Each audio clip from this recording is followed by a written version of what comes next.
Hello and welcome to the Fit to Transform podcast, where you learn how to train and diet effectively and, most importantly, how to maintain those results for life, once and for all.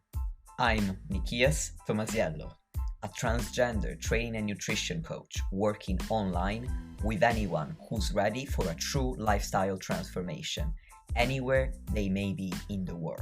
As a friendly reminder, any and all information provided is for educational purposes only. You should consult with your doctor before implementing any changes to your diet and exercise program.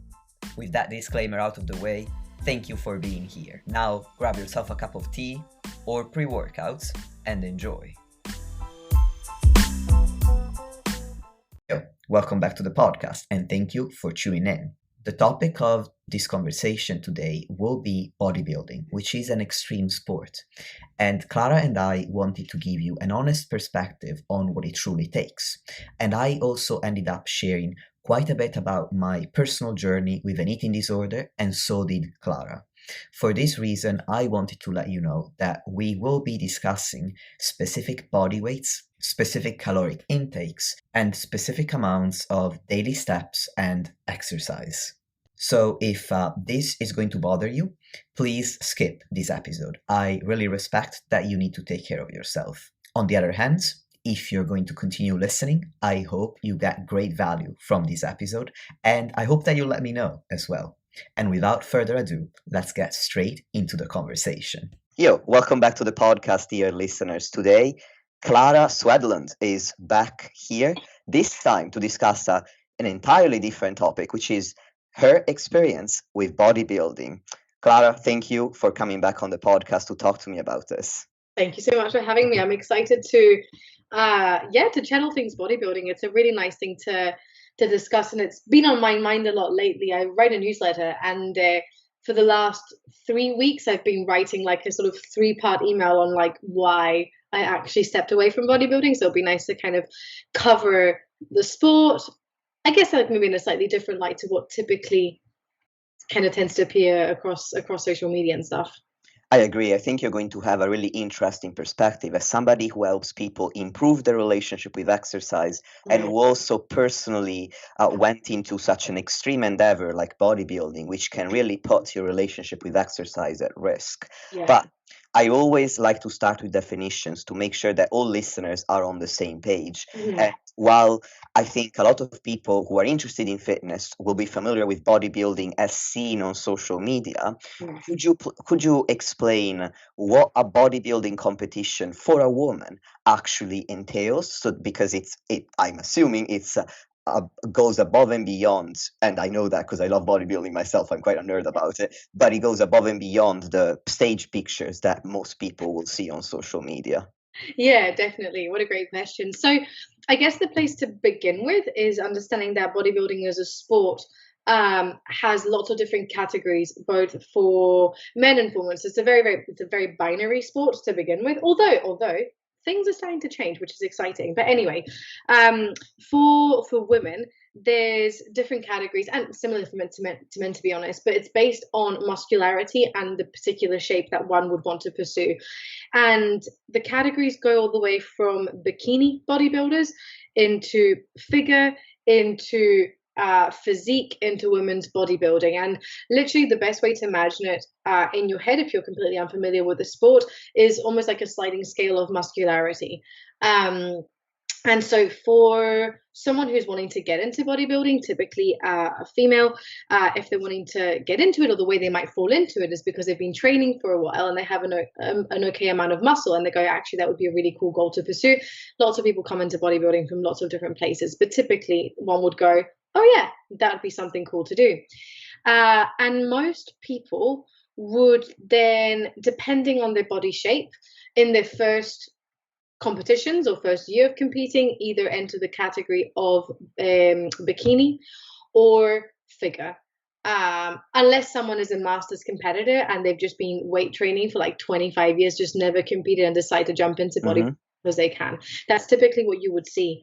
I guess an important caveat to add just here is that bodybuilding can't, like, there is both tested federations in bodybuilding, which are drug-free bodybuilding, and then there's untested federations where anybody can compete and no one is asking any questions. And in fact, I would argue that in bodybuilding, unless you're competing in a natural federation, taking performance enhancing drugs is, I say this loosely, legal, because it's accepted, it's normative. And the same goes for women, and a lot more people take performance enhancing drugs than most of us would like to believe. Probably most of your fitness influencers that you follow will have taken some sort of shenanigans. So coming back to how one would fall into bodybuilding, you would, based on your shape and size, perhaps decide, or even on your preference, decide to enter a bodybuilding competition and decide maybe to compete in the bikini or in the figure category, particularly for beginners.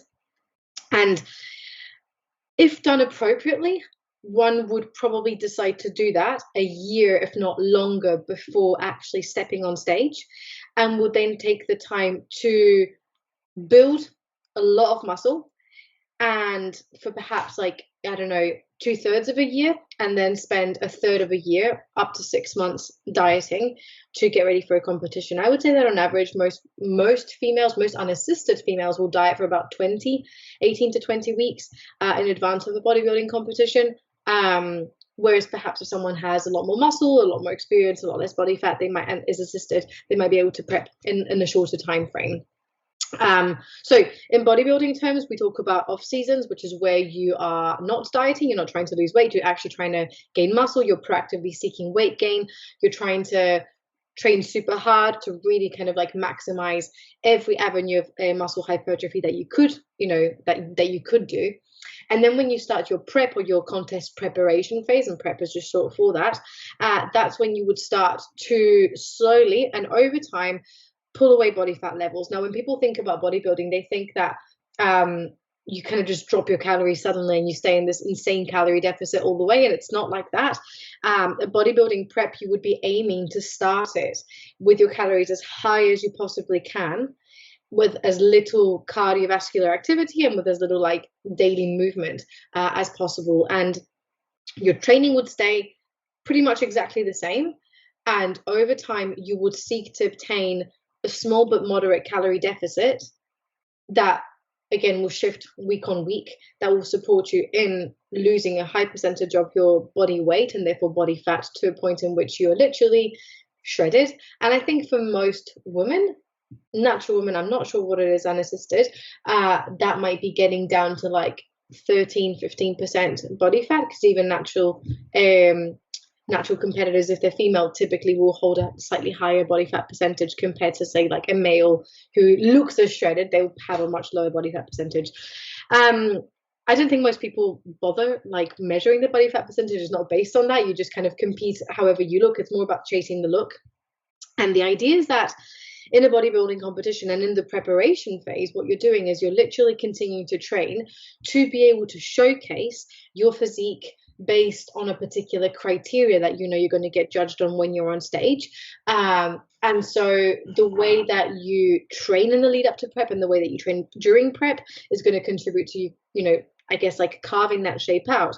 But equally, the way in which you pose, the way in which is appropriate to pose, depending on what category you've entered, is designed to enhance those particular features and support you in, again, showcasing your physique based on that criteria. And so you essentially diet for about, I don't know, 18 to 20 weeks, something like that.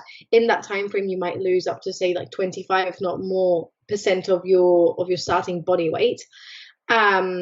And your calories get lower and lower and lower over time. Your cardiovascular activity goes higher, higher and higher over time. Your physical activity, like your steps, increase also over time. And then you get to a point in which you're basically pretty much ready. And you get to go and compete on stage. And I mean, there's so many things that are involved with it, but literally on the day, you would be walking on a stage with a bunch of other people who've been doing the exact same thing as you have for a similar length of time. And you get judged based on how you look and how you present your physique on the day by a panel of judges who get to make those decisions. And then you get to eat some nice food after a long time of deprivations. That's pretty much, in a nutshell, I think that's kind of a good summary. I'm not sure how you feel about that, Nikias. That's excellent. Very comprehensive. Thank you so much. So, my next question, I will have some questions later that are more general about bodybuilding and how it compares to getting lifestyle lean, so Yeah. to speak, so that people can really understand what the risks are compared to a typical diet that most people might want to do. But first, I want to talk about your experience and ask how and why you got into bodybuilding. It's such a good question. So my background is in dance. So I've danced my entire life. I did ballet for like 8 years from age 5 to 13, and then I got into hip hop and street dance and commercial dancing, and I competed in that as a team in I don't know, from like when I was about 14 to 18 till I left school. And then in university, both in my undergrad and my master's, I continued to compete in dancing. So performing, being on a stage, being center of attention has always been something that I've quite enjoyed. And I always felt really comfortable. I like expressing that. But for my whole life, I've really struggled with my body image, like massively struggled with my body image, to the point where, I mean, I did struggle with disordered eating when I was younger. I think never got diagnosed as such, but I, definitely had binge eating disorder, as well as, bulimia, or like a bulimic presentation for a while.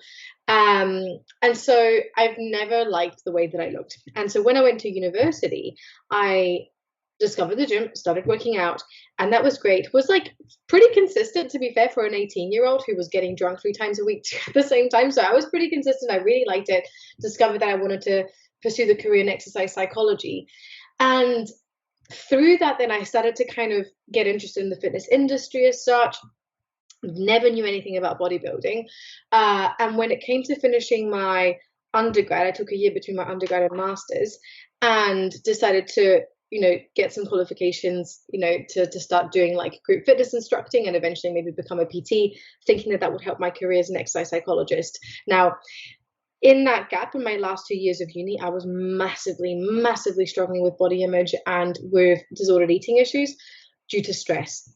And then when I finished uni, in that kind of gap year that I took, I applied to go to Loughborough to do my master's, and I got accepted. And I thought, well, this is my chance. I'm going to go to the biggest sporting university in the UK / one of the top ones in the world. I want to look shit hot when I go. So it's a very, very, very like shallow goal. And I started working with a coach, and my goal was to do a photo shoot. I was like, I want to be in the best shape of my life. I'm going to do a photo shoot before I go to back to back to university.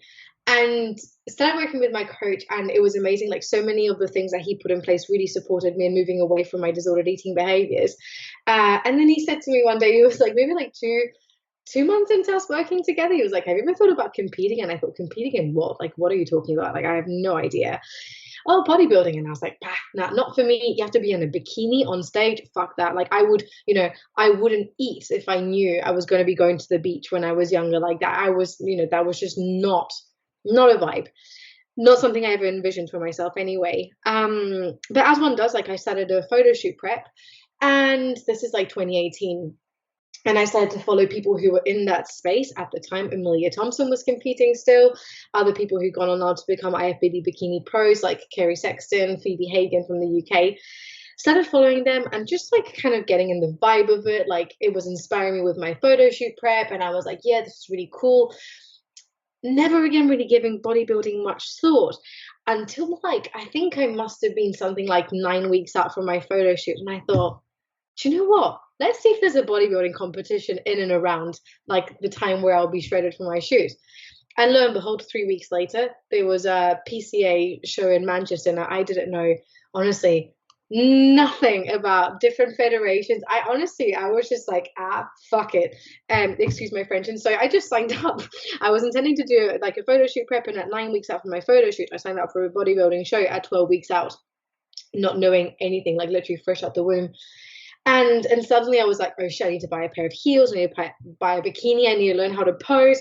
And like I scrambled it all together somehow. Didn't really learn how to pose properly, but anyway, off I went. I did my photo shoot and I got shredded, and I did the prep, and I fucking smashed it because I'm a perfectionist and I'm very good at following orders and I'm being very, very rigid. And to me, but like bodybuilding gave me a space to really like practice that perfectionism without it then like affecting other areas of my life. So I was able to put all of that, I guess, rigidity into the bodybuilding because it demanded it as a context, and able to be a lot more relaxed in other areas of my life. And did my photo shoot, loved the experience, was shooting it, but I loved it. And then, 3 weeks of absolute torture because staying lean is so freaking hard. But 3 weeks went by and I went and I did my competition, and now I was clueless. It is so apparent from the photos that I didn't have enough muscle. I mean, I was the second bikini competitor that my coach had ever put on stage. I was clueless. He was clueless. I didn't have enough muscle to be there, but I was so freaking happy. People don't talk about like how if you've been a dancer your whole life and you're not a professional dancer, there's no opportunities to perform in adulthood. Like there's just no chance to be on a stage and perform. And to me, it felt like a performance. I was like, this is incredible. And the fact that like it was surreal, genuinely surreal for me to be okay mentally with being on a stage in a bikini, willingly exposing myself to a panel of judges to judge me. Like the thought of that even 9 months prior would have, petrified me. And it was such an empowering experience. Like I came away from that, like 5 minutes off stage, I was already eating chocolate, but I was like, that was amazing. And I can't wait to do it again.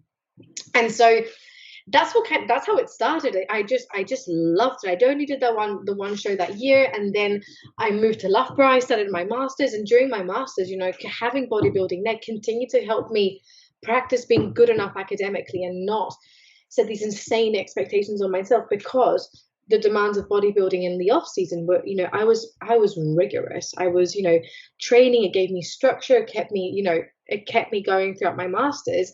And I competed again that like the following year in 2019. I did 3 shows that year. Loved it. Did a lot better. Like won some, first places. Placed at a British final, and I was like, cool. Again, intending this time to take 2 years off. Now I finished my prep in 2019 in October 2019, and then March 2020 happened, and so that was a bit of a span in the works. But I was luckily not intending to compete that year anyway. But then it meant that when 2021 came around, I was ready to step on stage, and then I did another season. Then every time I've prepped, I think first year I prepped for 21 weeks, and the next 2 times that I prepped, I was dieting for 24 weeks. And every time, and I don't know if it's maybe worth putting in a trigger warning at the beginning of the podcast, but I am going to talk about weight and stuff. But I did drop about 25% of my body weight, which was 15 kilos, which is very lean. Like I'm not very tall, but I was fucking peeled. And yeah, the last time I stepped on stage was in December 2021, and after that I intended, post prep that year to compete again in 2025. So next year, not even now. But in between now and then, lots has changed. So I guess like that's the next part of that conversation. Yeah, thank you so much for going into such depth. It seems like what bodybuilding gave you was the opportunity to express yourself now that you were no longer a dancer and you didn't have so many opportunities to perform, but also it gave you an avenue to be as rigid and structured as you can be, so that the rest of your life wouldn't be affected by that perfectionism and that rigidity. Exactly. And also it made you a better student because it gave you that discipline that bodybuilding requires that you could then apply to other areas of your life. Would that be an accurate summary? Yeah, absolutely. And it made studying a lot less stressful because I was able to push myself and do my best and be really diligent. But if it wasn't perfect, I was okay with it because I knew that, there was this other area of my life where I was getting to practice that perfectionism in a way that was part of the demands of the sport, whereas like academically, like you don't have to be perfect, and it was causing me more harm than good to try and be perfect academically, if that makes sense. It does, and that's something I personally really like about the bodybuilding lifestyle. I haven't competed myself, and at this point in time I don't know if I ever will, but what I do really love about bodybuilding is the opportunity that it gives you for self-growth, for developing discipline, developing stress tolerance as well.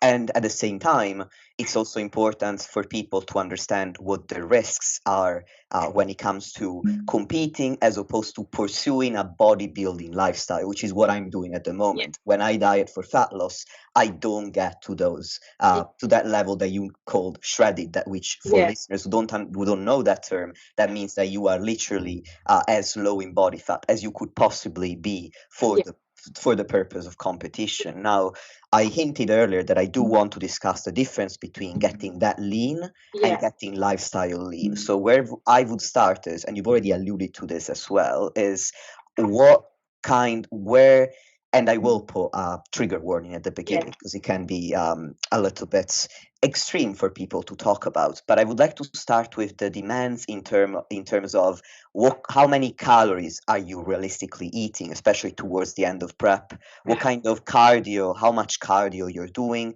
how yeah. many steps, and what's the training program like in terms of lifting?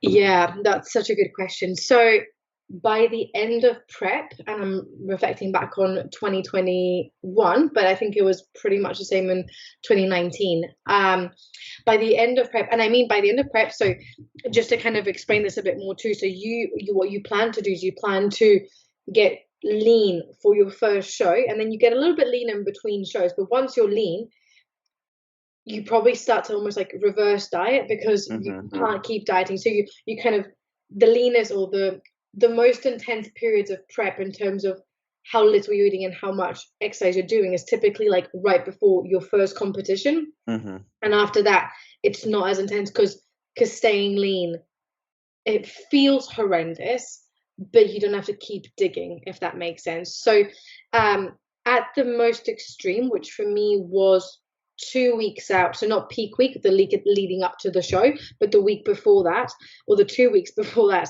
in 2021, I was eating 940 calories on a training day, 820 on a non-training day. I was doing, yeah, I know. I was doing an hour of cardio in the morning and 30 minutes of cardio post workout. And by cardio, I mean like I have had a treadmill, not a treadmill, I had a cross trainer in my office. So I was like, like absolutely hammering that to the moon and back. So an hour 20 or to an hour and a half a day. And I was doing 18,000 steps separate to the cardio. So the cardio steps didn't count. Um, And I'll pause you there just to give people an understanding. Generally, 1,000 steps takes about 10 minutes. So 18,000 steps would be 3 hours of walking a day on top of an hour and a half of cardio. yep, exactly. On absolutely fuck all food. Most of the food that I was consuming was protein, and I think that like my fats were something like 20 grams a day, and then Hmm. 60 grams of carbs on a training day, and like Yeah. 20, 30 And grams. that's why, dear listeners, in the bodybuilding community, this phase right before your competition, is normally called the digging phase because it Yeah, is literally as hard as it can possibly get. it is exactly that. So that's where things were at beforehand, and there is no like the first 10 kilos of a prep, absolutely like fair enough if you were like going through a normal fat loss phase, like, and if you wanted to get lean and like lean photo shoot lean, etc., like that would be that's it's hard, of course it's hard, but it's not like dangerously hard, it's not extreme hard. The Hmm. For me, the last 5 kilos are like where shit gets serious, and because I'm a natural competitor, I've been a lifetime natural, always, I've never taken anything. um and I'm 5'2" on a good day, so like 157 centimeters for Europeans like me. Like I am not very tall and I'm not very big, and I don't have like a shit ton of muscle because I'm natural, right? And so, well, although some natural competitors have got shit tons of muscle, but I don't. And so, like, there is no other way for me to get that lean other than by going that to that extreme. And it's fine. I mean, it's fine. You willingly know that. And Hmm. because it doesn't go from like where you start your prep, I think I started prep at like 1900 calories on a training day, 1700 on a non training day, and like, I don't know, 40 minutes of cardio a week. So like 2 times 20 minutes. It doesn't jump straight to that. It does happen, 100 calories at a time, 150 calories at a time, 5 minutes here, 5 minutes there. But that's where it kind of gets to. and then you get lean, and then you have to stay lean, and that's fucking brutal. So yeah, I mean, hopefully that really does showcase a stark difference. And the crazy thing, and you'll see this too, but like the crazy thing is that some coaches will diet a lifestyle clients to the extreme of a bodybuilder because they have absolutely no ability to work with people. Yeah, that's true. It's really important, dear listeners, if you are thinking of competing, or if this podcast inspires you to do so, to really do your research into finding a good coach. In fact, you can reach out to me or to Clara and ask for recommendations, because I have plenty of people that I can refer you to whom I know for a fact will do a good job. Yeah, definitely. Because bodybuilding can be done, it's not a healthy sport per se. You don't get into this condition to maintain it, because it's not healthy. As Clara has said multiple times, maintaining that level of leanness feels horrendous, but it can be done in a healthier way and in a less healthy way. So you really want to find a coach who's going to promote the healthy way to do it. Absolutely, yeah. And I think like the healthy, like physically it's not going to be healthy no matter how. I mean, obviously there's healthier and there's less healthy ways to do that physically, but I think mentally and emotionally, I think that's really where the difference that makes a difference comes in, particularly because it's not maintainable. The reality is that you're going to be coming out the other end of it, and how you come out the other end of it, for me, is so much more in the long term important than anything else. And so having a healthy mind while going through a bodybuilding prep is, I think that's where the good stuff is. That's where the sustainability of the sport is really at for I would say most people, to make sure they don't burn out from it. And I want to ask you about the post-show phase and also the impact on your psychology as well as your physiology. But just to round up the question on the physical demands of prep, what was your training program like? How many times were you lifting per week?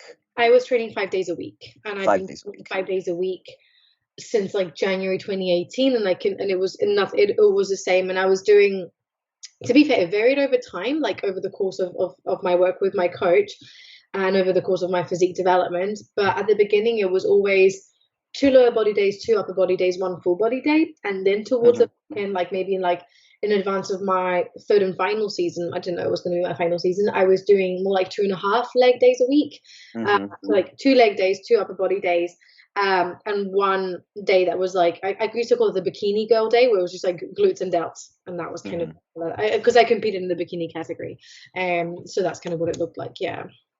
So just to give the listeners a quick summary, so you, dear listeners, you get perspective. We're talking an hour and a half of cardio, 3 hours of walking, and about at least an hour of resistance training. An hour and a half, if not an more. hour and a half. Yeah. Yeah. So of course, this is going to have an impact on your interpersonal relationships and on life as a whole. So Clara, could you tell us a bit more about that? Yeah. I mean, the impact is huge. Going into prep, it's super, super, super important to be aware of how time consuming it is, because it's not only that, then you're having to make food, eat food. I was self-employed at the time, right? And so that was kind of like easy, quote unquote. I also didn't drive, so getting my steps in and stuff like was easy, because in walking to the gym and back, I would get my steps in and things like that. But your life has to run like a military operation, like that. You can't, if you don't go for your walk in the morning, like when are you going to get those other 5,000 steps? Because there's no time. And at the end of the day, you're knackered. You've not seen if you're in a relationship, you've not seen your partner. If you live at home, you've not spent time with the people around you. Socializing with friends becomes increasingly difficult over time, especially because typically socializing is like around food and drink and stuff. Like, it doesn't have to be, but it is difficult, and also you just don't have much energy for it. And yeah, I mean, your patience wears thin. And I was a psychologist in training. I was in my first year of training, working as an online coach. So all the energy that I did have was reserved for my work, was reserved for my clients. It's almost like I would keep myself on low battery mode. And then just for my clients, I'd put the brightness up and I'd be like, boom, all out in there. But then the minute that it was over, KO. So I had nothing left to give for my partner, nothing left to not much anyway left to give to any other aspect of my life. So it does become more and more insular. It does demand more and more laser focus, and it does. There's always going to be a trade-off. There's always going to be a trade-off. I didn't go to my sister-in-law's hen do, for example, because it was 3 weeks out from my show, and I didn't have a car. It was going to be super difficult for me to get there. There was going to be no way of me like eating the food that was there, so I was going to have to try and pack food for 3 days. I had no way to bring it with me. There was no gym there. I didn't have a car, so I couldn't get to a gym. There was no way for me to do my cardio. It was like, and I just didn't go, and I still regret it. And it's been 3 years, so it's gonna come at a cost. It always is gonna come at a cost, and it's important. At the time, I was willing to take that cost, and at the time, I don't. I do regret that. I don't regret doing it, but it's important to be acutely aware of the impact that that's going to have on your life. Yeah, as the meme says, one does not simply walk into a comp prep. Literally, one does not simply do it, and it's a lot more. It's not just you. And think about it this way: like even in any kind of fat loss journey, like or any kind of endeavor that you pursue, the choices that you make impact the people around you. Mm-hmm. And prep is no different. If nothing else, it's very demanding, and it can lead the people around you to get worried because they likelihood is that they're not going to understand the sport, and they don't have to understand the sport. It's not their responsibility. You're choosing to take on that endeavor. It's your responsibility to have those difficult conversations and to bring them along, and to ask what support you need from them. Like my partner, my husband, he doesn't like bodybuilding at all. He hates it. He came to my first show and never come to a show again. And I've never asked him to come to a show again because he hates the sport. Not interested. So I didn't talk to him about the bodybuilding prep. I didn't talk to him about it. And that was fine. I had people that I could speak to about it. The way that he provided support and the type of support that I needed from him was completely different. And like, that's okay. But it is demanding, and it is concerning for the people around you to see you lose that much weight, because on paper, any bodybuilder, if they get given like a typical questionnaire to assess red flags for an eating disorder, like they would score so highly that it would be a huge cause for concern, when in actual fact the behaviors make sense in context and they have a function in context. If you strip it from the context in a questionnaire, like it doesn't, you can't capture it, but to an outsider, it's complete lunacy. It's complete and utter lunacy. Why would you do that to yourself? So yeah. Yeah, I think it's important to point out that the behaviors involved are behaviors that are consistent with an eating disorder, but it doesn't mean that bodybuilding gives you an eating disorder.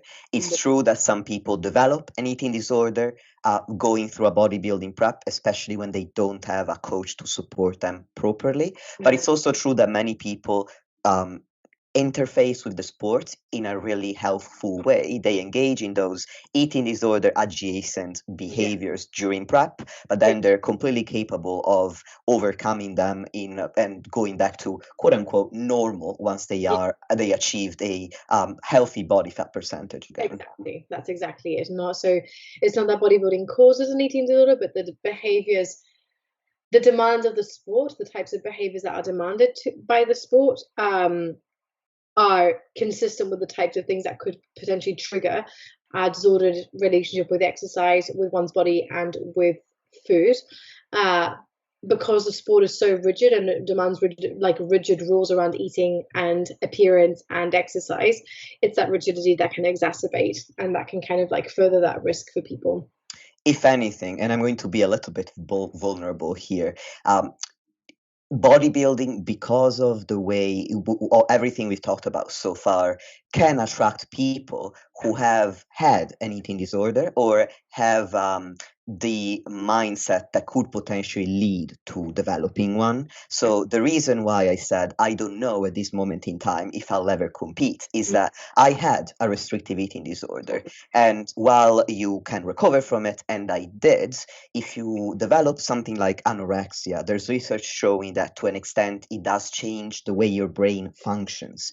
So I might never overcome a little voice in my head that every now and again nags me that I should lose weight or I should restrict my intake or do more steps. So for me, when I ask myself, are you ready to compete or do you want to compete? While maybe other people would ask themselves, am I ready to accept that I'm going to get that lean and it's going to be that difficult? I'm going to have to do all that cardio, all those steps.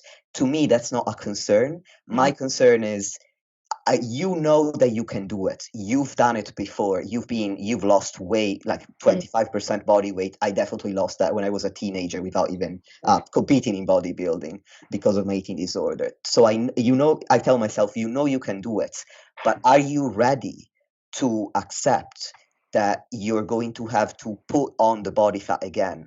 Are you ready to accept that once those behaviors no longer serve the purpose of competing, you're going to have to abandon them? Because my concern is if I undertake a prep, I might stay stuck in Yeah. that mindset.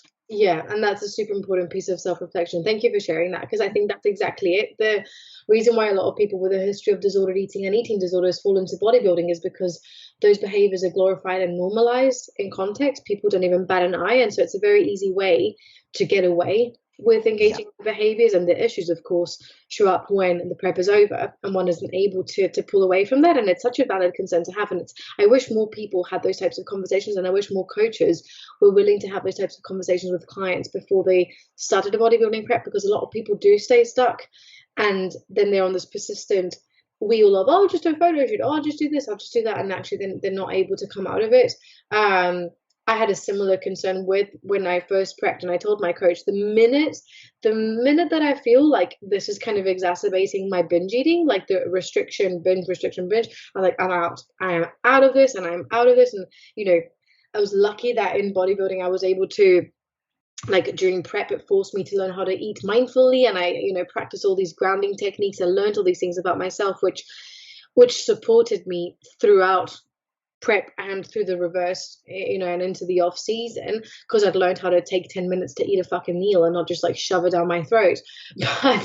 But it's having that acute awareness of, like, actually this is a risk, it is risky, and am I willing to undertake that risk, and what safeguards can I put in place before I even start prep, while I'm prepping and off the back of prep, in order to make sure that should I slip, that I've actually got something there to be like some railings to be able to pull me back up.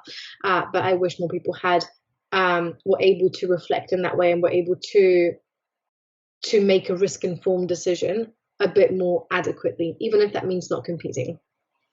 Yeah, and that's a great segue, I think, into talking about the physiological and psychological impact that getting into condition will have on you. So maybe let's start with physical health. So what kind of impact does being in condition, so being that lean, have on your body?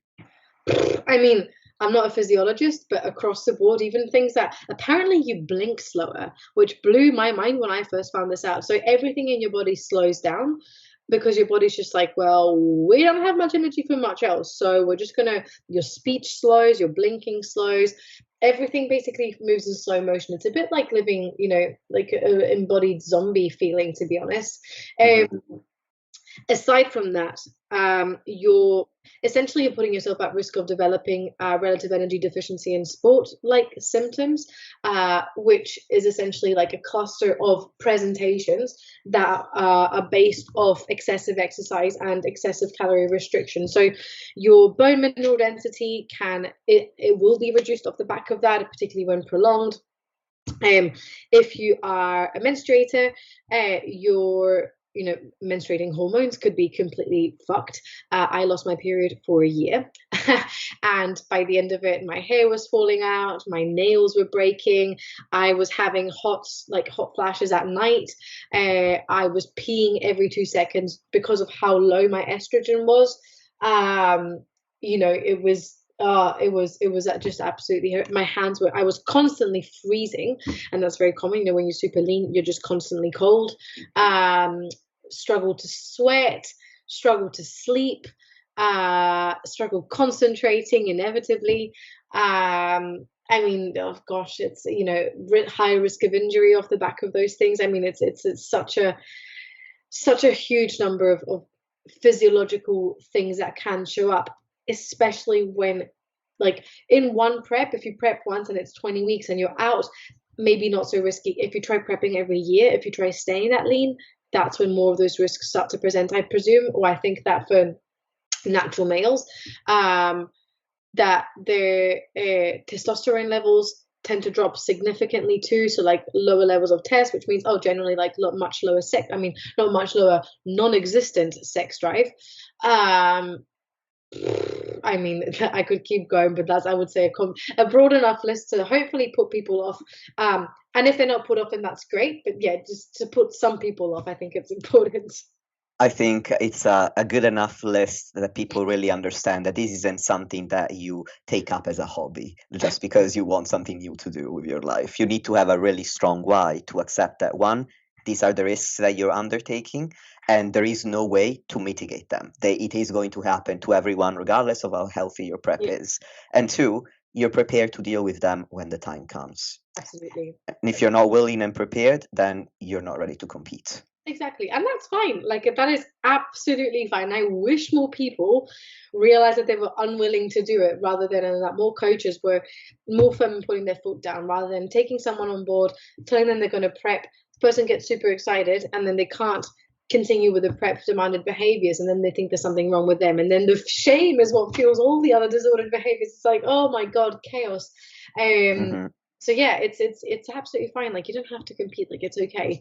Don't be allured by the glamorous pictures on show day, because in fact you probably smell on show day. Everyone stinks on show day because you've not showered. Good point. It's fucking disgusting. It looks cool, but like, And I think that's what's important. It looks cool. And because most people, including my listeners and my clients, and me as well, will not know much about bodybuilding beyond the stage pictures, it's easy to think it looks cool and I want to do that, yeah, especially if you don't have the greatest relationship with your body image and you think that undertaking a prep and getting that lean will improve upon your body image because you feel more confident. yeah, Well, now, dear listeners, you know that these are the risks that you are taking, and is it worth the cost of yeah. looking cool on stage? I mean, exactly what you said. It's a conversation to be had, and like, until you're ready, that bodybuilding won't improve your relationship with your body image.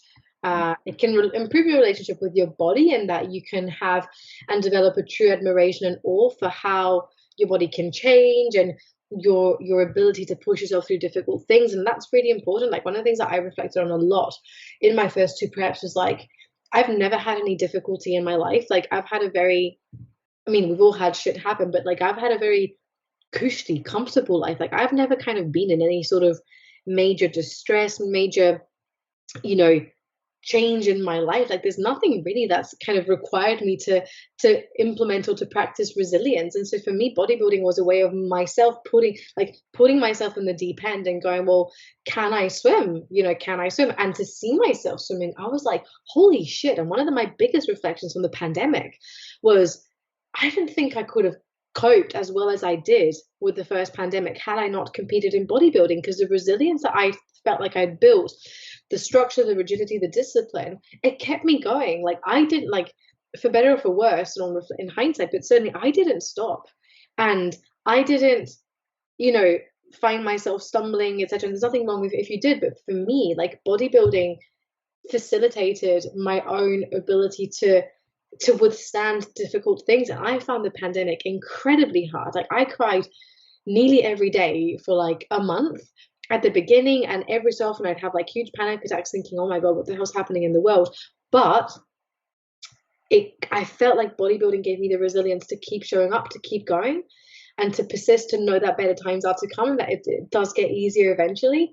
And so yeah, like, it's when done properly, it can be about so much more. But don't be allured by this illusion that you're gonna feel better about your body when you achieve that look. Like, the thing that's going to help you with your body image is everything else that you do in and around it, and not just achieving that particular physique. Thank you for that clarification and for sharing that about yourself. And that's exactly what I want to get across. I Yeah. think bodybuilding is beautiful. I got into the fitness industry because I became passionate about bodybuilding as a sport. I still am a huge bodybuilding nerd, Uh-huh. but I don't agree that it looks cool is a strong enough why to go Yeah. through a prep Oh, because trust of me. all that. Yeah. Like when you're ready to like to eat your own arm, and you've got 40 minutes of cardio to do after training legs. Like, I want to look good on stage as not a strong enough driver. Like, you would just sack it off. Like, it's important to make sure that if you do choose to pursue an endeavor like that, that it is about so much more than the physique, because the physique lasts 24 hours, if that. It's so fickle. You can't hold it. It's something that comes and it goes. It's a transit. It's a tide, and you can't. If you're doing it to achieve that, you're just going to try to hold on and do all the things that it's like this rigidity of trying to hold on to something that was never designed to be held on to, and you're setting yourself up for not failure, but certainly a shit ton of distress. And is it worth it? I wouldn't say so. I just wouldn't say so. That makes sense. Now, before we move into the mental health consequences, I just want to clarify something, because it occurred to me that when a person who menstruates says, because of bodybuilding, I lost my period for a year, some people might not realize what that actually means. They might think, oh, no period. That's great. And when I developed an eating disorder, I lost my period as well. And then I never regained it, actually, Yeah. because of the malnutrition and the effects it had. Now, what does it mean to lose your period? It means that your bone mineral density doesn't just go down while you're in prep and in the immediate period until you recover body fat.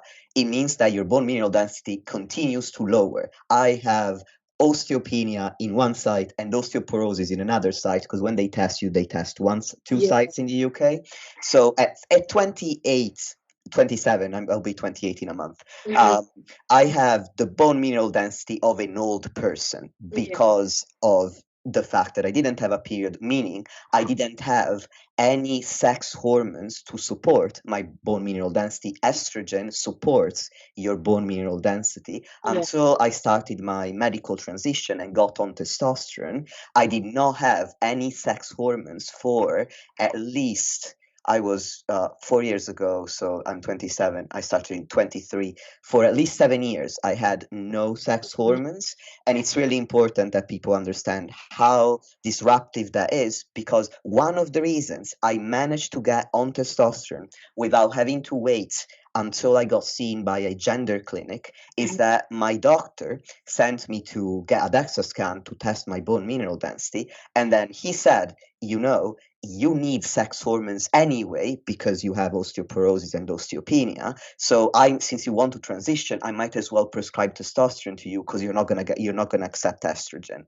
So if I hadn't had that, I would have probably needed to wait to be seen by a GIC. It was that bad that the doctor was like, "Yeah, I'm gonna help you transition," which is super hard to do in the Yeah. UK. Yeah. As Oh, a lot of my listeners will know, mhm. because your health condition is so bad that testosterone might actually help. That's fucking crazy. Thanks for sharing that. That's insane. I mean, I didn't have a period for a year. Because I came off the pill. I'd been on the pill for 7.5 years. So Mhm. I am certain of it, in fact, that I would have lost my period in my previous preps. And I always reflect actually on, had I not been on the pill, would I have continued to compete as much as I did? Because I don't think I would have. I think my health concerns would have kind of gotten in the way. But um, yeah, I mean, the impact of it, not having any sex hormones is fucked. I mean, like I said, I was peeing every 2 seconds. My hair was falling out, my nails were breaking, I had hot flashes. That happens in menopause. Menopause, I'm yes. fucking 26. Like, it's so fucked. Like, I had, no sex drive, no energy, just nothing. And then, an interesting thing that happened when my hormones started to slowly kind of come back is I grew a whole new head of hair. So I've got pretty wavy hair now, right? Like, my hair used to be like almost straight. And as my hormones started to kind of like click back into place, like I had a whole new head of hair growing from the top, and I was like, this is insane. And my hair's never been this thick in my life. But yeah, the risks are, I mean, immeasurable, and it's just not worth it. I mean, not that we choose to have our periods stop, and not that we choose to have an eating disorder like in your case, like, yes, but like it's a very, very, very real risk, Yeah. and you can't take it lightly. And coaches can't take it lightly and shouldn't take it as lightly as they do. In fact, most coaches don't even fucking know about half of this stuff, so that's a problem in and of itself. Yeah, that's true. Not to mention, I focused primarily on bone mineral density because, to be again vulnerable and honest, having osteoporosis is probably the thing that I am most upset about. Yeah. And so I think about bone mineral density basically on a daily basis, which is why I focused on that. But Yeah. as you said, everything becomes more brittle, including your hair, your nails, your skin. You have no libido, but also on top of that, without sex hormones, your fertility is impacted. So of course, are yeah. you ready to accept that you might struggle to have children in the future if you wanted Totally. them? It's such a big fear. And again, to kind of in sharing that vulnerability too, like I've like mentally convinced myself that I'm infertile. Like I have no idea. I've not kind of gone and done like an egg count or anything like that. But I did get married 2 years ago, and I'm not sure if I want to be a parent, but I would like to have the option. And the fear of the damage that I could have caused myself in bodybuilding doesn't escape me, and the implications that that might have for my relationship, like that doesn't escape me either. And it's not just the impact that it would have had on me, but the impact that that could have had on on my husband, or there's so many more layers to it, and it's so important to think about it. I mean, there's you can recover from, say, hypothalamic amenorrhea, but some damage to an extent is irreversible, and actually we don't really know, because you can't just like open up your body and go, hello, like what's going on here, hello guys. So yeah, it's really difficult. It's really difficult.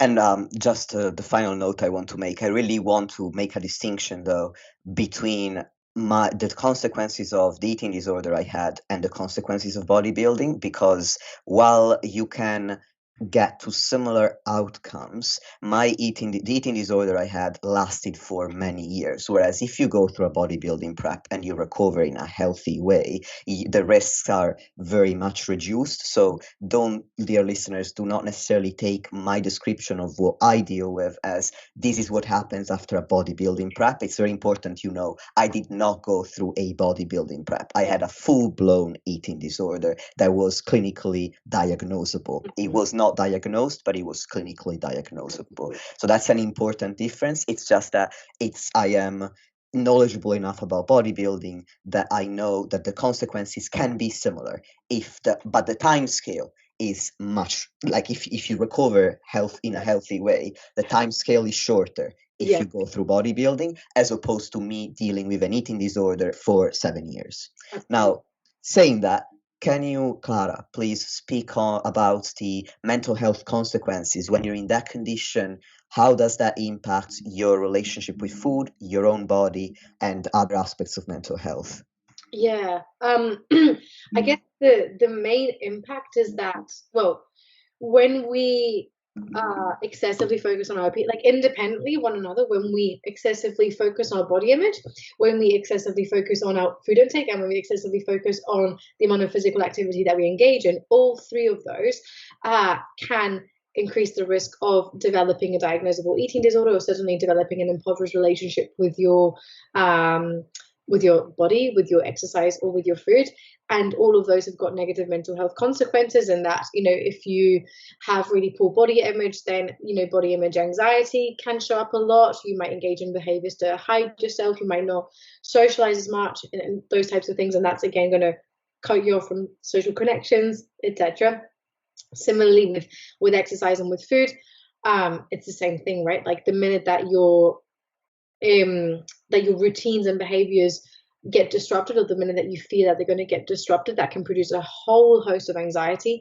That means that your life becomes narrower and narrower and narrower, which again exacerbates and compounds that anxiety, social disconnection, loneliness, etc. So from a bodybuilding perspective, we're literally going into a sport that judges you for how you look, for your body image, that demands an increasing focus on physical activity and an increasing focus on your food intake. So that's a perfect trifecta of hell, which could put you in a really, really terrible position, particularly because the demand of the sport is so rigid. To succeed in bodybuilding, you have to be square. You can't fuck about. Like, you need to eat what you need to eat. You need to tick the boxes that you need to tick, because otherwise you're not going to be successful. And I mean, anybody can really step on a bodybuilding stage, but really for most people, you want to be able to know that you've stepped on stage having done everything that you could have done in the best shape of your life, right? And so that, or like best shape, I say that very loosely, but in the condition demanded for the particular sport. So rigidity, just generally, psychological rigidity or inflexibility is not causing like the cause of, but a presenting difficulty across, I would say, most psychological distress or most like diagnosable like psychological issues. And in a sport that demands rigidity, you know, if you don't pay attention to it, if you don't tend to it, you're fucked, right? Because then your life is here super, super narrow. And then how on earth do you break off the chains of rigidity? The way that I think about it is a bit like, you know, if you've got a table, your table of life, and like the top of the table is your identity, and under the table are all the legs that make you who you are and that kind of keep that up. What bodybuilding does is it almost like can force you to get rid of the other legs under the table, as that one leg of bodybuilding holding that table up grows and grows and grows. But then the minute that you stop prep, that leg gets removed from under the table and the table falls, right? So it's really important to make sure that in a bodybuilding prep, in order to mitigate the risks of psychological of rigidity demanded by the sport, that a level of psychological flexibility is developed and nurtured and cultivated before prep, during prep, and after prep, because that's going to help mitigate some of those challenges or provide someone with the skills to be able to overcome the inevitable challenges that will arise by being able to lean on the psychological flexibility that they've developed in that time frame.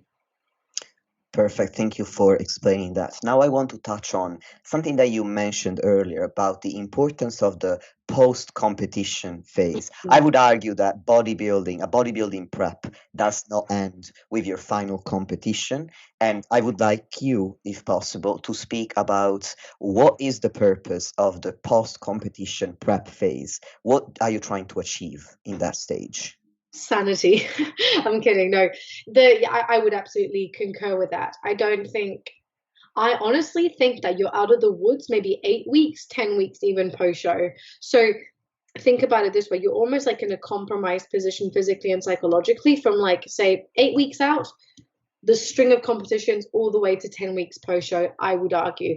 In that initial post-show phase, you're trying to slowly increase your calories to a point where your body can go into maintenance, and you're starting to, of course, you know, build muscle, but you have to go through like a recovery phase from comp prep. You know, your body's been in a vulnerable state.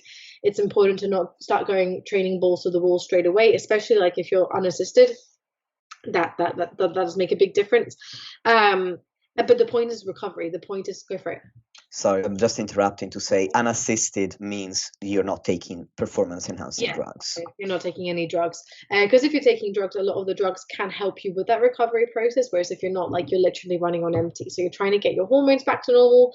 You're slowly trying to increase, you're increasing your food intake. You're trying to gain some healthy body fat to begin with to kind of get you out of that calorie deficit. And you're trying to slowly resume, re-enter the world as a muggle in a way, to use a Harry Potter reference in there. But certainly, you're trying to get back into the groove of eating more, pulling down your cardio, pulling down your physical activity, and increasing your calories, essentially to restore weight to a position in which it feels a bit more healthy. So almost like trying to achieve a maintenance to then be able to really start growing. So you're coming out of the depths of the hole, and it's not until you're out of the depths of the hole that you start building again. It's not built from the beginning. It's a bit like of that recovery phase. Go for it. I'll stop you there just because if you say gaining weight and achieving a maintenance, it might be confusing. So I'll try to explain it and you tell me if I got that right. So when you are stage lean, so bodybuilding stage lean, you're not in a position where you're going to build muscle, and you're not in a position that you want to maintain. You need to get back to a body weight that your body can thrive on, and that is not bodybuilding stage lean. So in the initial stage of the post-comp recovery phase, the purpose is to regain specifically body fat, because again, when you gain gain that weight, you're not gaining a lot of muscle. You're gaining the body fat that you have lost, that your body actually wants to have to feel healthy. Once you have recovered that body fat that your body needs to feel healthy, as you say, you achieve that stage of maintenance where your body, which I seemed like I read about, like I understand. Okay, I can't say this apparently, so I'm going to start again. So when you say maintenance, I'm thinking you achieve that stage where your body fat levels are in a healthy place. Yeah. That's the time when your body says, we're not dying anymore. So literally, because your body gets worried to make the body into an anthropomorphic figure, then it gets worried that you're going to die because you're losing essential body fat need for health. When your body is no longer in that emergency state, then it can make room for building extra muscle mass. Is that correct? Is that what you were saying? Yes, yeah. So kind of in more practical terms, let's just say, and I'm going to talk about my body weight, I would be something like 45 kilos on stage. And in coming out of that, that recovery phase, I would try to get to like, say, 48, 49 kilos to kind of be like, okay, I feel a bit more human now. And then they really start the real off season. So that's the purpose of it. But like, it's a really vulnerable time point, because up until then you've been starving yourself, and suddenly you've not got this major goal. You don't have to diet, you can eat more, but your hunger hormones are all over the place. You can't tell when you're hungry and when you're full, because you've literally been ignoring your hunger and satiety cues anyway for such a long time. And it's a really, really risky time point, because you are so lean, your body's propensity to gaining body fat is going to be incredibly high. And so maintaining a degree of rigidity is actually quite important just to protect you. I mean, I've heard of people gaining, females typically gaining something like 10 kilos in a week. And that, if that's the situation that you're in, that's your off season ruined. Like, where do you go from there? That's just too much too quick. Your body can't really handle it. And doesn't put you in the most optimal position to gain to gain muscle mass in the off season, which is why it's such a kind of delicate time to go through. But yeah, a really important phase. And a lot of people ditch their coach after they finish competing, and it's like, no, give yourself at least 8 weeks, please, for your own sake. Absolutely. And for some people, it can take longer. There is no specific timeline for everyone. It depends on the person. Now, the question on which I want to end the podcast is in reference to something you said at the beginning, whereby you said you've been very thoughtful lately in your newsletter. You've been thinking about bodybuilding. You've also mentioned that you decided to step away from it. So my question is, why? Because it seems like, at least in the beginning, bodybuilding was giving you a lot. So what made you decide to step away from it?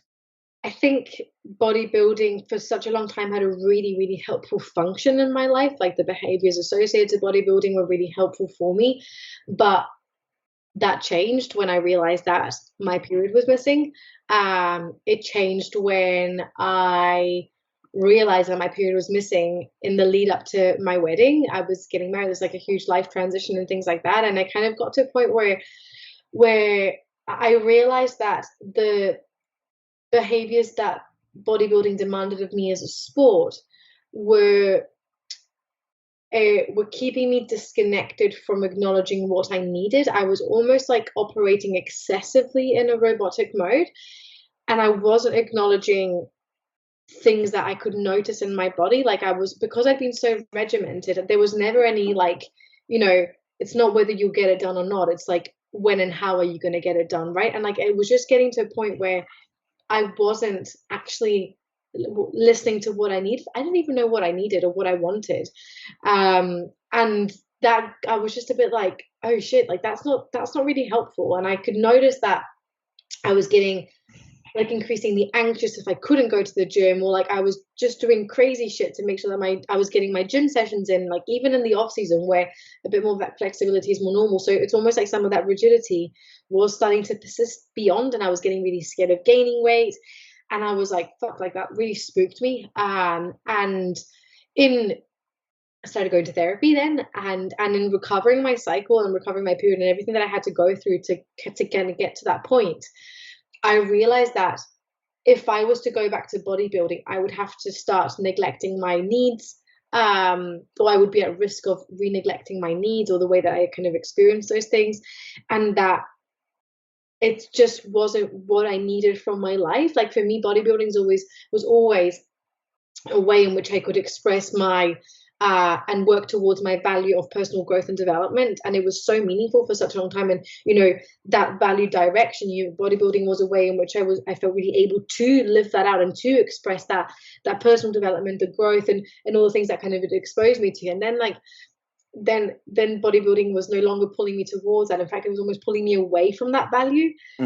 Just realized actually that's not helping me anymore, and this value is really important to me, but bodybuilding's pulling me away. And in fact, it got to a point where I just went, I just don't think this is for me. Once I got my period back and stuff, and I just went, the risks, while I was willing to take the risks on when I was 23, 24 and 26, now at nearly 29, and with a view to the future and with the understanding the implications of it in a time sensitive manner, kind of as a cisgender female who maybe is in a heterosexual relationship and who would maybe want to start a family at some point, the implications of it, I was just like, I don't think this is aligned with my values anymore. And it makes me really sad because I love the sport and I love being involved in it and I love teaching posing, and I've got a couple of clients a year that compete. And I guess I think I also realized that I achieved a first place in a British final, and I kind of went, well, I'm a much better psychologist and a much better coach than I ever will be an athlete. I'm not willing to push myself to do what I would need to do to take it to the next level, which would be continue to train the way that I was and or jump on some sort of performance enhancing drugs. I was just not willing to do that. And I went, well, where's my skill best suited? And actually I realized that it was in supporting clients psychologically and through the training as a coach and psych in prepping for their first ever competition if they wanted to. And so I'm now at a point where the clients that I do work with that want to compete, I get to practice what I preach and do the psychological intervention that accompanies the pre-prep, prep and post-prep to make sure that at least the people that get to work with me and get to experience bodybuilding do so in a way that I think is much healthier for them. Thank you so much for that answer and for the conversation as a whole. I believe this was incredibly insightful. My aim with this podcast was to cover the reality of bodybuilding beyond the glam of social media. I didn't want to bash the sport because, as I've said multiple times, I really like it, but also these aspects of it don't get discussed enough, in my opinion, for people to really understand what it takes, but also how bodybuilding can enrich your life if you approach it from the right angle. So hopefully we did a good job, Clara. And before we leave, I shared where to find you just in two podcasts ago, really. So, but if there is anything new that you want to announce to the audience, please let me know and let them know as well. And I'll add the extra links in the show notes. Thank you. Yeah, no, it's just the main thing is my Instagram page is kind of where you can find me. I do have a newsletter that I write every week, and that's kind of been a little passion project that I started maybe not super long ago, but I'm really enjoying it, and it's just another way to connect and with the people that choose to follow me in a slightly more longer format. Essentially, I just get to talk a bit more about different stories and different things that are on my mind, a bit more about psychology, exercise psychology, mindset, and all those types of shenanigans. So yeah, if you want to subscribe to that, it's completely free. It's only one email a week, and I don't pester people beyond that, so I promise that. And people sound funny. I don't know about that, but apparently it's funny, so there you go. Perfect. I'll add the link to the newsletter in the notes to the show. And now, Clara, thank you so much for your time. Dear listeners, thank you for tuning in, and until the next episode.